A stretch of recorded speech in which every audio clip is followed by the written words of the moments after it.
বাংলাদেশের চলচ্চিত্রের অন্যতম জনপ্রিয় ও পরিচিত মুখ খালেদা আক্তার কল্পনা। অভিনয়ের জগতে তার পথচলা শুরু হয় ৮০-র দশকের মাঝামাঝি। বিশেষ করে পার্শ্ব চরিত্রে তার শক্তিশালী অভিনয় দর্শকদের মন জয় করে।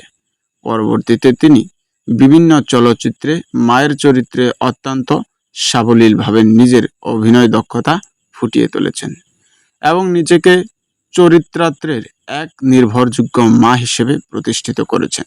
৯০-এর দশকে তিনি বাণিজ্যিক চলচ্চিত্রের অবিচ্ছেদ্য অংশ হিসেবে পরিণত হন।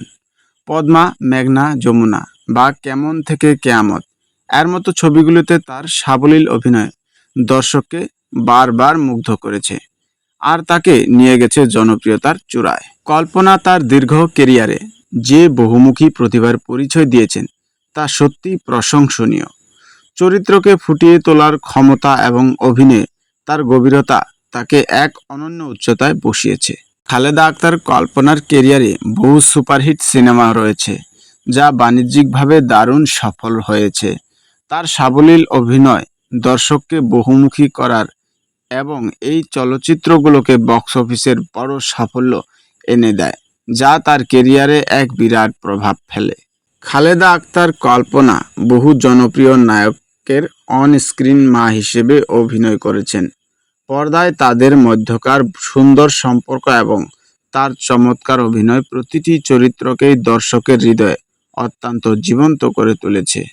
পর্দায় খালেদা আক্তার কল্পনাকে মা বলে ডেকেছেন হুমায়ুন ফরিদি, মান্নাও, শাকিব খানের মতো বহু জনপ্রিয় নায়ক।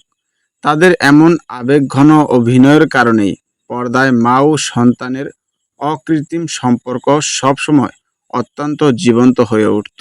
খালেদা আক্তার কল্পনা বর্তমানে অসুস্থতায় দিন কাটাচ্ছেন এবং নতুন কোনো সিনেমায় তাকে দেখা যাচ্ছে না।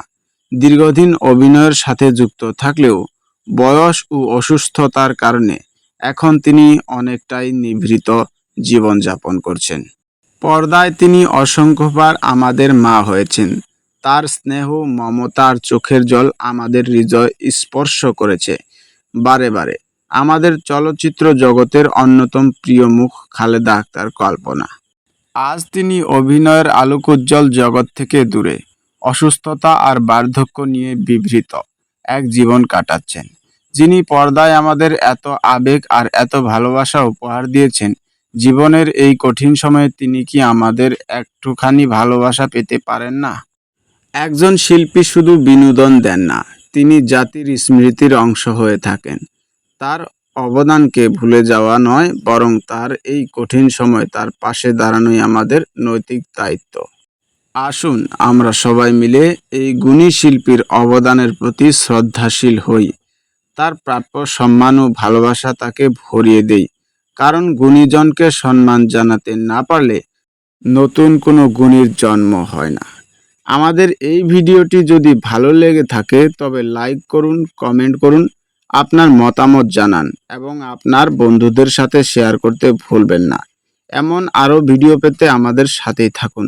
ধন্যবাদ।